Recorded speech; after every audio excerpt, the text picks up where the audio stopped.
नीलातुङ्गस्तनगिरितटी सुप्तमुद्बोध्य कृष्णम् पाराद्यं स्वं सुतिसतशिरःसिद्धमध्यापयन्ति स्वोच्छिष्टायाम् அன்னவயல் புதுவை ஆண்டாள் அரங்கற்கு பண்ணு திருப்பாவை பல்பதியம் இன்னிசையால் பாடிக் கொடுத்தாள் நற்பாமாள் சூடிக் கொடுத்தாலை சொல்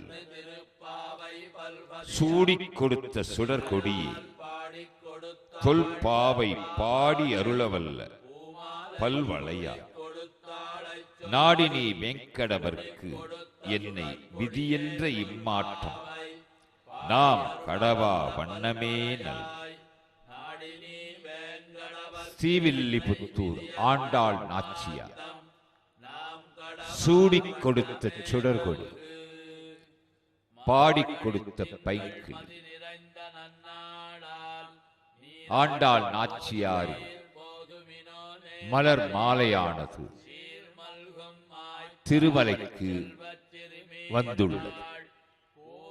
மற்றைய திவ்ய தேசங்களிலிருந்து எந்த மாலையையும் வேங்கடவன் ஏற்பதில்லை. ஸ்ரீவில்லிபுத்தூர் ஆண்டாள் நாச்சியார் மாலையை ஏற்றுக்கொள்கிறான் ஏழுமலையான். பாரோர் புகழப் படிந்தேலோரெம்பாவாய் மார்கழி திங்கள் மதி நிறைந்த இந்த அற்புதமான அருள் விழாவினை திருமலை திருப்பதி தேவஸ்தான ஆஸ்தான ஜீயர் சுவாமிகளின் திருமணத்தில் இந்த வைபவம் அமைந்தருளியது.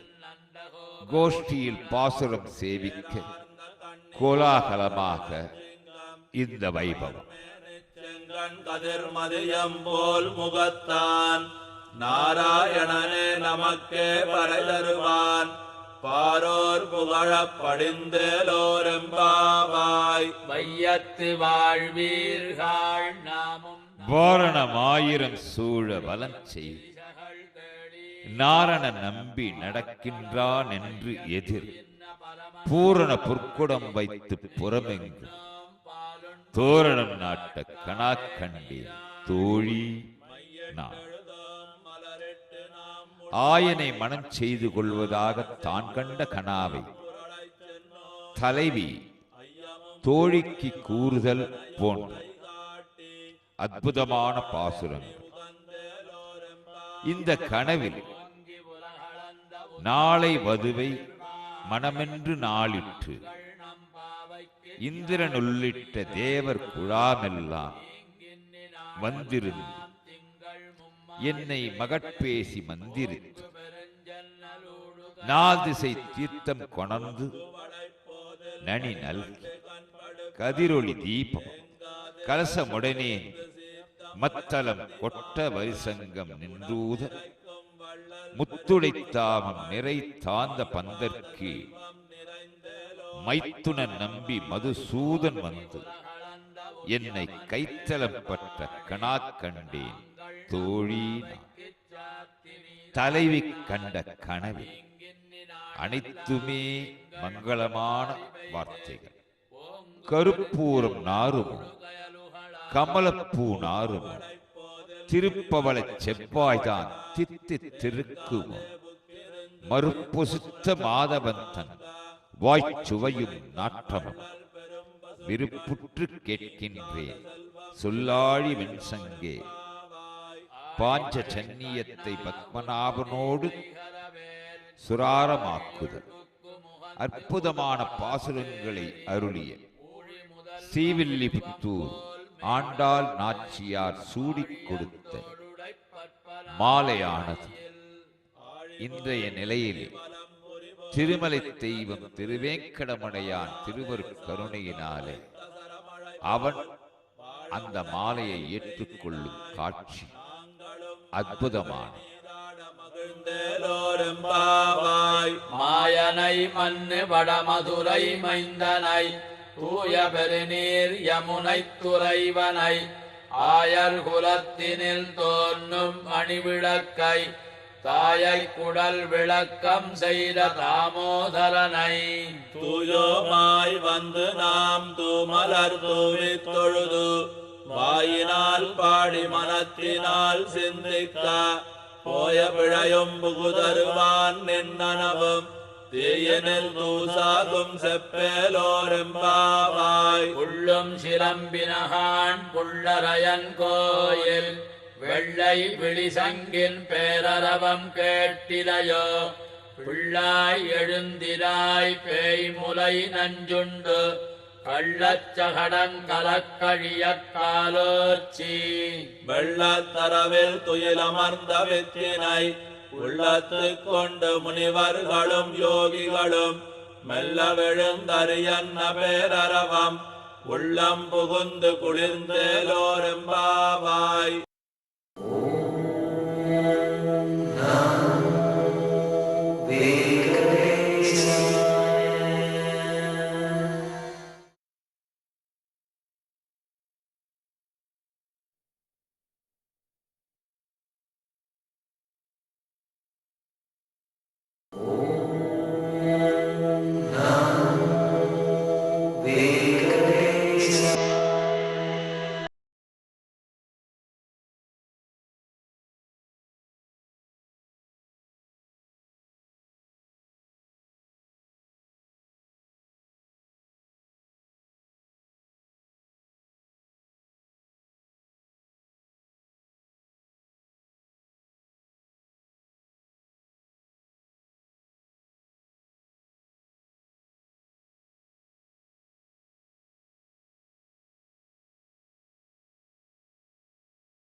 ஜீவன் ஞானக்கண் பெற்ற குருவை நோக்கி இந்த யுத்தத்தின் போக்கை அறிய விரும்புகிறான் என்பதுதான் உட்கருத்து. பாரத போர் நிகழ்வதென்று தீர்மானமானது. துரியோதனன் கிருஷ்ணனை உதவி கேட்க துவாரகை செல்கிறார். துவாரகை கண்ணன் யார் முன் வந்தது என்று பார்த்து தலைமாட்டில் இருக்கின்ற துரியோதனனை சற்றே மறந்தவனாய் நடித்து பாதத்தில் அமர்ந்திருந்த அர்ஜுனனை முதலில் பார்த்தேன், இருவருக்கும் உதவுவேன் ஒருவனுக்கு என்னுடைய ஒரு அக்ஷரோணி சேனையை தருகிறேன், மற்றவனுக்கு நான் தனியாக உதவி செய்கிறேன். ஆனால் நான் ஆயுதம் எடுத்து சண்டை போட மாட்டேன் என்று கூறினான். அர்ஜுனா, உன் விருப்பம் என்ன என்றும் கேட்டான். அர்ஜுனன் கிருஷ்ணனையே வேண்டினான். துரியோதனன் சேனையை எடுத்துக் கொண்டான். அதன் பின்னர் கிருஷ்ணன் அர்ஜுனனை நோக்கி, சேனையை விட்டு தனியாக என்னை கொண்டதின் கருத்து என்ன பயன் என்றான். அதற்கு அர்ஜுனன், உன் அருள் எனக்கு போதும். ஆயுதம் எடுக்காவிடினும் என் தேரை ஓட்டி போரை நடத்துவேன். வெகு நாட்களாக உன்னை சாரதியாய் பெற வேண்டும் என்ற ஆசை எனக்கு உண்டு என்றான். கொடிய யுத்தமும் ஆரம்பமாயிற்று. எதிர் சேனையிலே அனைவருமே அமைந்திருந்தனர். திருதராஷ்டிரன் கங்கை புத்திரனாக அவதரித்த போதே வானில் பீஷ்ம பீஷ்ம என்ற எதிரொலி கேட்டது. அந்த பீஷ்மரான பீஷ்மர் வில்வித்தையில் தனக்கு நிகராக யாரும் இல்லை என்பதனை உணர்த்திய துரோணாச்சாரியார், அவருடைய மைத்துனன் கிருபாச்சாரியார், துரோணாச்சாரியாரின் மகன் அஸ்வத்தாம, தேரோட்டி மகன் கர்ணன், சகுனி, இவ்வாறு அனைவரும் இருந்தாலும் அஸ்தினாபுரத்தில் அனைவரிடமும் குடிகொண்டிருந்தது மாயை. துரியோதனனுக்கும் அர்ஜுனனுக்கும் பயம். துரியோதனன் தன் நலம் கெடுமோ என்று பயப்படுகிறார். அர்ஜுனன் தர்மம் வெற்றி பெறுமோ என்று அச்சப்படுகிறார். இந்த இரண்டு அச்சத்திலும் இருந்ததே மாயையான. அர்ஜுனனுக்கு தேரோட்டி சாரதியாக அமைந்த பின்னர், அனைவரும் சங்குகளை முழக்கிய பின்னர், அனைவருக்கும் மத்தியில் தேரை கொண்டு வந்து நிறுத்துகிறான் சாரதி, அந்த பார்த்த சாரதியான கண்ணன். தேர்தட்டில் இருந்த அர்ஜுனன் எதிரில் இருக்கின்ற சேனைகளை பார்க்கிறான். அவனை மாயை அணைத்துக் கொள்கிறது. அர்ஜுனன் கூறுகிறான், மது என்ற அரக்கனை போக்கியவனும் எதிரிகளை ஒழித்தவனும் ஆகிய கிருஷ்ணா, நான் பூஜிக்க தகுந்த பீஷ்மரையும் துரோணரையும் அம்புகளை கொண்டு எவ்வாறு யுத்தத்தில் எதிர்த்து போர் புரிவேன். போற்றுவதற்குரியரான ஆசிரியர்களை இவ்வுலகில் பிச்சை புகுந்துண்ணுதலும் சிறந்ததன்றோ? ஆசிரியர்களை கொன்றால் இங்கே இரத்தம் தோய்ந்த பொருளையும் இன்பங்களையும் போகங்களையும் அனுபவித்தவன் ஆவே. நாம் ஜெயிக்கலாம் அல்லது நம்மை அவர்கள் ஜெயிக்கலாம். நமக்கு இரண்டுள் எது சிறந்தது என்று இதை நான் உணரவில்லை. எவர்களை கொண்டு நாம் உயிர் வாழ விரும்புவோமோ அந்த புத்திரர்கள் முன்னெதிர்த்து நிற்கின்றனர். இரக்கத்தால் இயற்கை குணங்களை இழந்தவனும் கடமையில் புத்தி திகைத்தவனும் ஆகிய நான் உன்னை கேட்கிறேன், எனக்கு சிறந்த நன்மை அளிக்க கூடியதாக இருக்குமோ அதை நிச்சயித்து கூறு. நான் உன்னுடைய சிஷ்யன். உன்னை பிரபத்தி செய்த சரண் புகுந்த என்னை கட்டளையிடு. அர்ஜுனன் இங்கு இச்சொல்லால் தன் நிலைமை கூறுதலால் இரக்கத்தால் ஏற்பட்ட மன தொய்மை எனும் அர்த்தந்தான் பொருள். அர்ஜுனன் ஏழையும் இல்லை, லோபியும் இல்லை, பேடியும் இல்லை.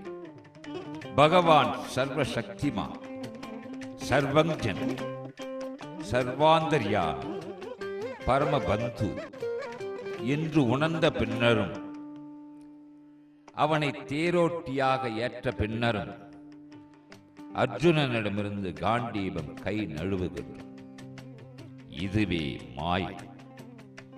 அந்த மாயை போக்கும் விதத்தில்தான் கிருஷ்ணனான பகவான் எதிரிகளை எரிப்பவனும் துக்கத்தையும் சோம்பலையும் ஜெயித்தவனும் ஆகிய அர்ஜுனன் புலன்களை ஆள்பவனாகிய கிருஷ்ணனை இவ்வாறு சொல்லிவிட்டு போர் புரிய மாட்டேன் என்றும் கிருஷ்ணனிடம் சொல்லி மௌனமாக இருந்தார்.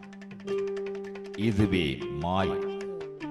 யுகங்களிலே இந்த மாயை பல இடங்களிலே விளையாடிக் கொண்டிருக்கிறது.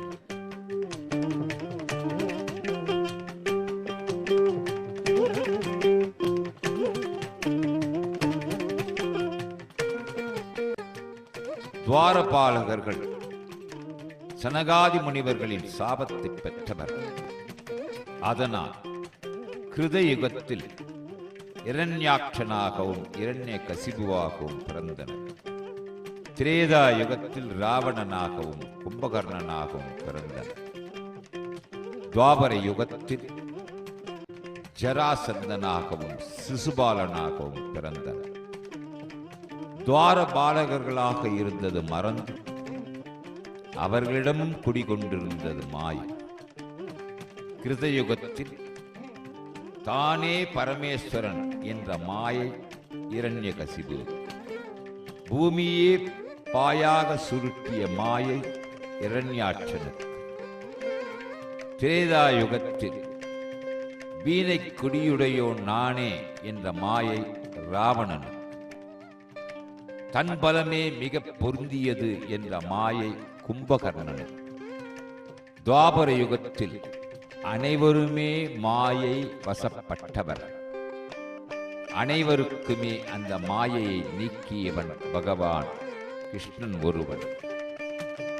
மாபெரும் ராஜரிஷி விஸ்வாமித்திரர் வசிஷ்டரால் பிரம்மரிஷி பட்டம் பெற்றவர். ராம லட்சுமணர்களை மிதிலைக்கு அழைத்துச் சென்றவர். அவர்களால் தடாகையை கொன்றவர். அவர்களுக்கு திருமணம் செய்து வைத்தவர். உண்மையே பேசுவேன் என்ற அரிச்சந்திரனிடம் உன்னை பொய் பேச வைப்பேன் என்று சபதம் செய்தவர். திருசங்கு சொர்க்கத்தை நிர்ணயித்தவர். எத்தனையோ பெருமைகளை பெற்ற விஸ்வாமித்திரர் ஒரு அப்சர ஸ்திரீயிடம் மாயையால் மயங்கி சகுந்தலையை மகளாக பெற்றார். அங்கும் மாயை வேலை செய்து துஷ்யந்தன் சகுந்தலையை மறந்து விட்டான். சகுந்தலைக்காக துஷ்யந்தனிடம் சென்று கண்ணீர் விட்டு அழுதார் அந்த மாபெரும் ராஜரிஷி விஸ்வாமித்திரர். இங்கேயும் மாயை வேலை செய்தது.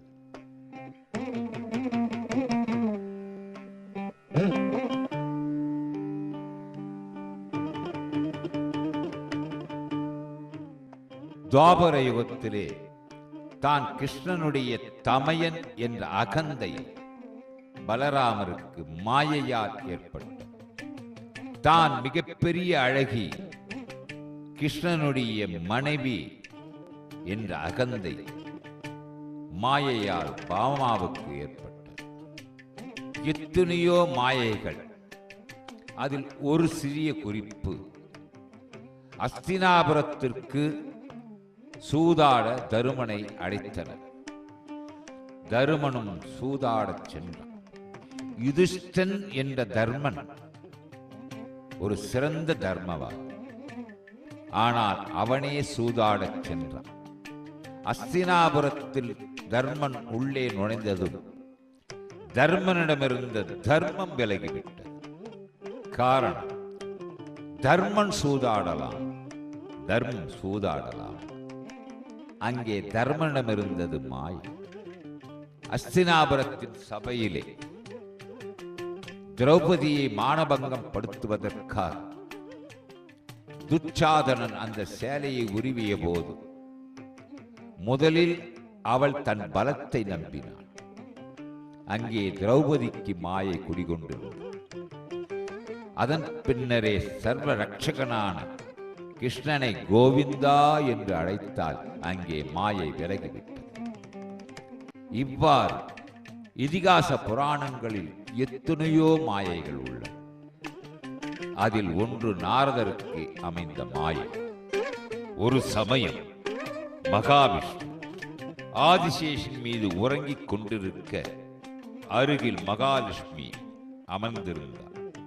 அந்த சமயத்தில் நாராயண நாராயண என்று உச்சரித்துக் கொண்டே நாரதர் உள்ளே நுழைய அவர் குரலை கேட்டதும் லக்ஷ்மி சட்டென்று எழுந்து உள்ளே செல்ல, இதுவரையில் அப்படி நடவாததால் திருமகளின் செய்கை நாரதருக்கு வியப்பாகவும் வேதனையாகவும் இருந்தது. உடனே திரும்பி விடலாமா என்று நினைக்க பரந்தாமன் கண் விழித்து நாரதரை தாராளமாக உள்ளே வருமாறு அழைத்தார். தயங்கினார் நாரதர். அந்த தயக்கத்தை பற்றி கேட்டார் பரந்தாமன். திருமகள் சட்டென்று தன்னை கண்டதும் உள்ளே சென்றது ஏன் என்ற கேள்வியை நாரதர் கேட்டார்.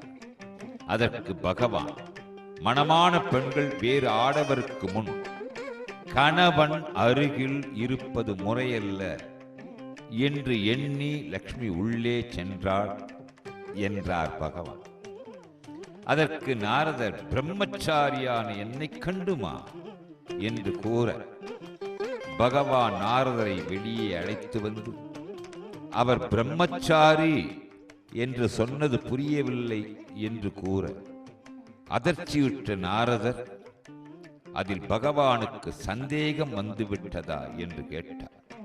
அப்போது பரந்தாமன் தமயந்தி மாளிகையில் பர்வதர் சாபத்தால் குரங்கு முகம் பெற்றதையும் அதன் பின் தமயந்தியை திருமணம் செய்து கொண்டதையும் நினைவூட்டினார். அதற்கு முன்னரே ஸ்ரீமதியை மணக்க விரும்பவில்லையா? எனது கிருஷ்ணாவதார காலத்தில் கோபியர்களின் அழகில் மயங்கி விரும்பவில்லையா என்று கேட்டார்.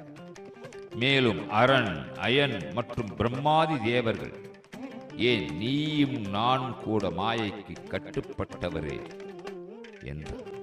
நாரதர், மாயையை யாரால் வெல்ல முடியாது, அதை பற்றி தான் விரும்புவதாக பகவானிடம் எடுத்துரைத்தார். சம்மதித்தார் பகவான். அழைத்துச் சென்றார் பூலோகத்திற்கு. அங்கு ஒரு குளக்கரை இருந்தது. அந்த குளக்கரையை தான் உட்கார்ந்திருப்பதாகவும் அக்குளத்தில் நாரதரை நீராடி வருமாறும் கூறினார். நாரதரும் வீணையை பரந்தாமனிடம் கழட்டி கொடுத்துவிட்டு நீரில் நீராடி பார்க்க கரையில் பரந்தாமனை காணவில்லை. அது மட்டுமா, தானும் பெண்ணாக மாறியிருப்பது தெரிந்தது. பெண்ணான நாரதர் தான் யார், எங்கிருந்து வந்தோம் என்று தெரியாமல் நின்றிட, அங்கு நீர் அருந்த வந்த அந்நாட்டு மன்னன் அந்த பெண்ணை கண்டு அவளை மணக்க விரும்புவதாக கூறி அவள் சம்மதத்தை கேட்க, அவள் மௌனமாக இருக்க, அவளை நாட்டிற்கு அழைத்துச் சென்று திருமணம் புரிந்து அவளோடு நெடுநாட்கள் வாழ்ந்து வந்தார். அவர்களுக்கு குழந்தைகள் பலர் பிறந்தனர்.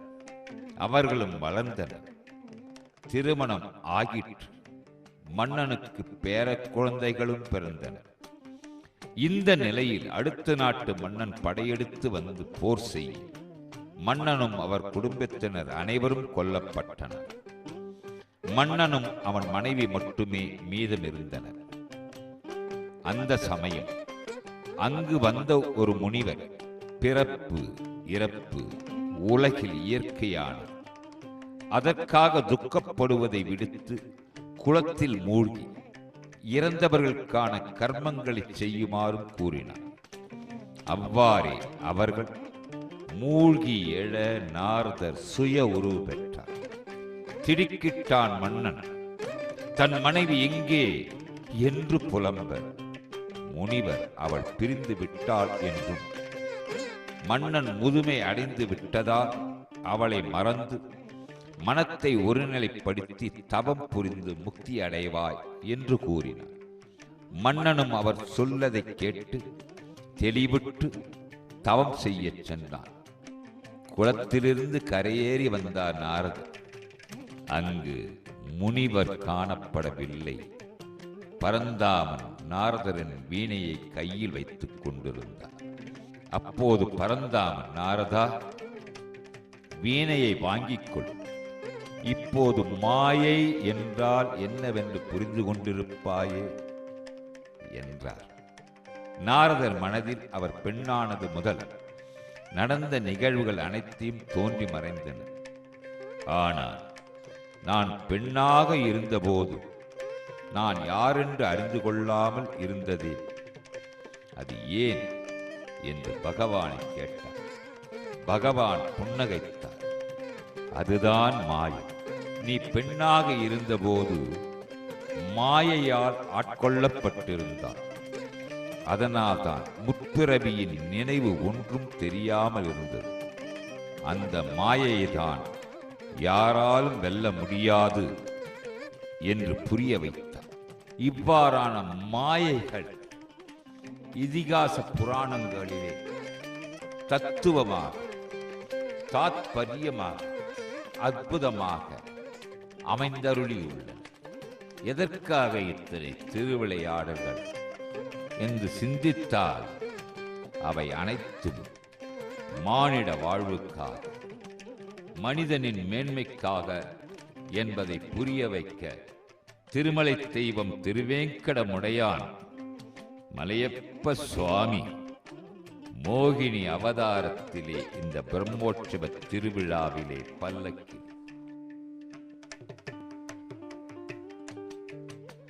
உலகில் அனைத்து மக்களும் தாம் என்றும் தமக்கு இது வேண்டும் என்றும் எண்ணுகின்றனர். அதனால் பற்பல செயல்களை செய்கின்றனர்.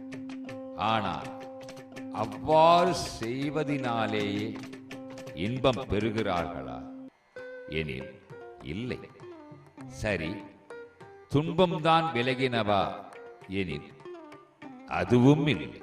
மாறாக மேலும் மேலும் புதிதான துன்பங்களை மனிதர்கள் வளர்த்துக் கொள்கின்றனர்.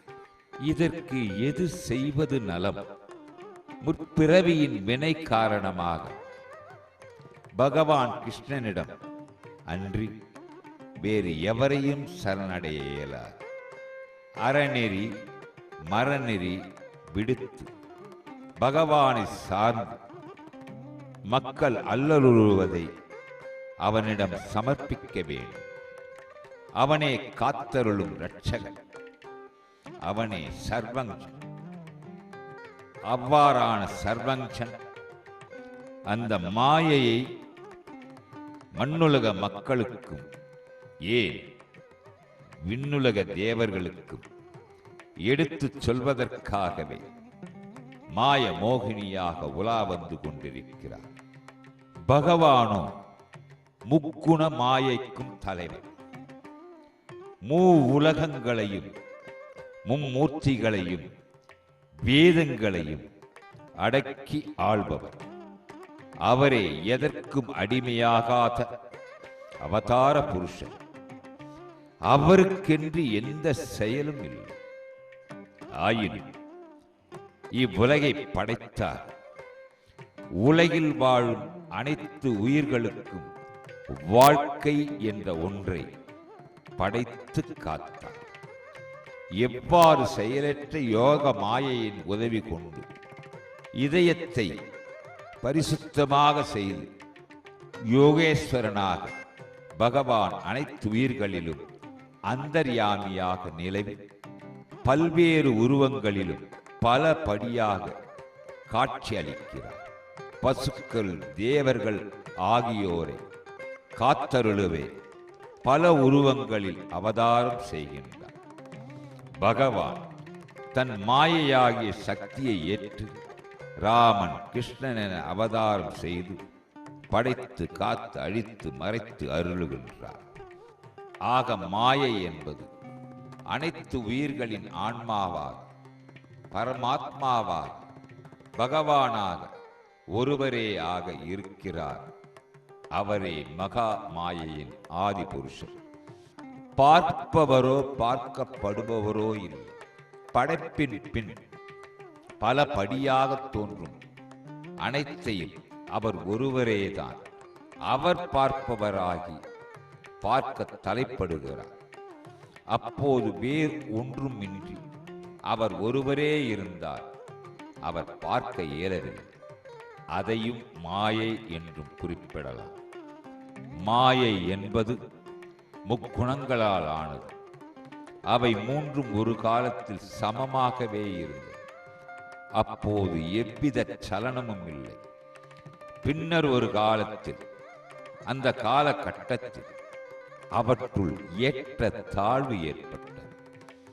அதனால் மாயை அசையத் தொடங்கியது. அது சமயம் பகவான் புருஷன் என்ற பெயரில் தன் சக்தியில் ஒரு அம்சத்தை விதை போல் அந்த மாயையில் வைத்தார். அதுதான் ஜீவன். மாயை அதனிடமிருந்து மகத்தத்துவம். அதுவே தோன்றியது. அது ஒரு ஒளி வடிவமானது, ஞான சொரூபமானது, அறியாமை இருளை விரட்டுவது. அந்த ஒளி பிளம்பு, அந்த மாயை, மகத்தத்துவம் அனைத்துமே பகவான் கிருஷ்ணன் ஒருவன். வசுதேவனே பகவான். அந்த பகவானே திருமலை தெய்வம் திருவேங்கடமுடையான் மலையப்ப சுவாமி மாயா மோகினியார். இந்த மாயா மோகினியின் இந்த மாயை விளக்கத்தை பக்கலிலே எழுந்தருளி இருக்கின்ற கண்ணன் அற்புதமாக அறிவித்தபடி வருகின்றான் போல் இந்த பக்தி பாவத்தை பகவானே அந்த மாயை எங்களிடமிருந்து நீ அப்புறப்படுத்த வேண்டும். மாயை அகன்றால் மகாவிஷ்ணு தோற்றம். மகாவிஷ்ணு தோற்றம் மனித வாழ்க்கையில் பலவித மாற்றம்.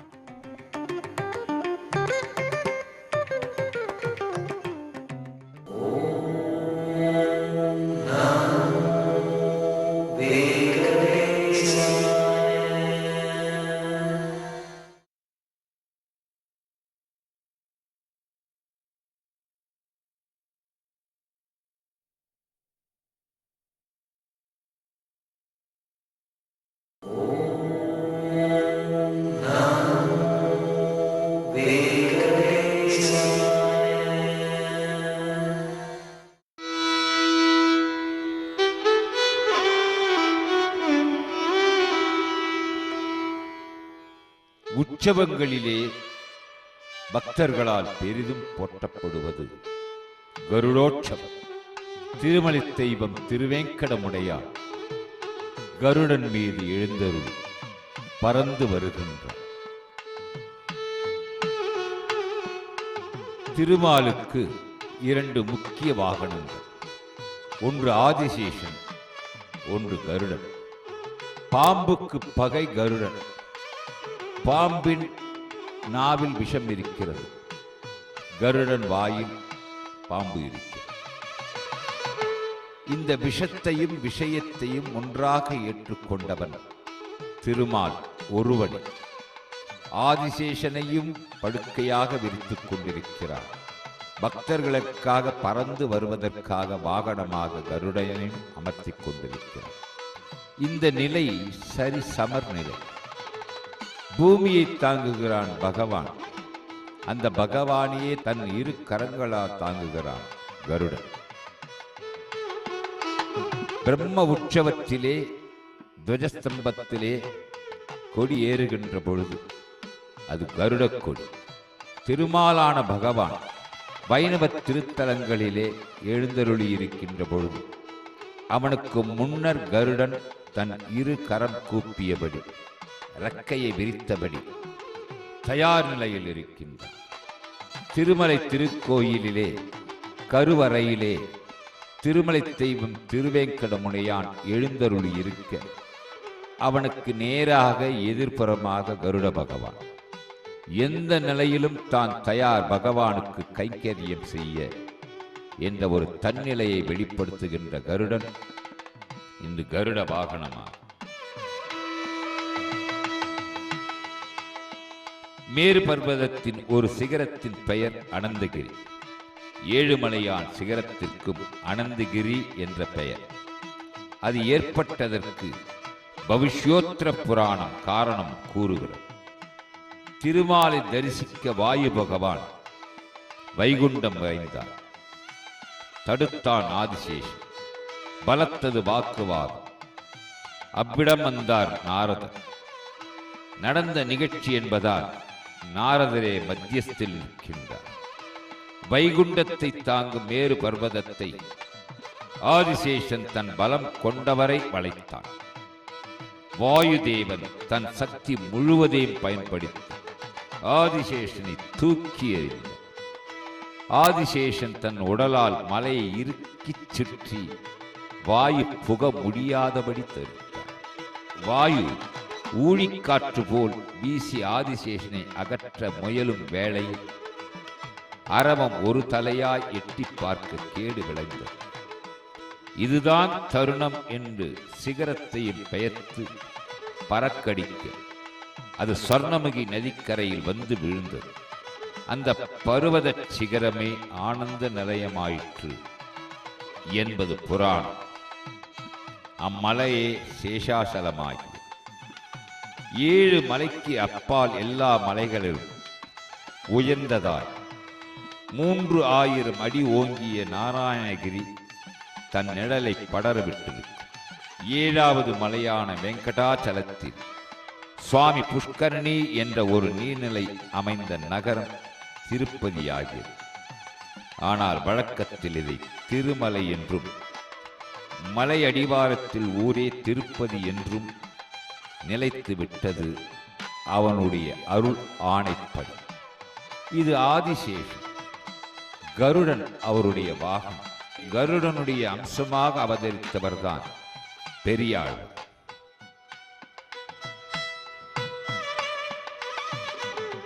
தவ வலிமையால் கருடனுடைய அருளை பெற்றவர் தூய புல்மேவும் தூப்புல் நிகமாந்த தேசிக சுவாமி.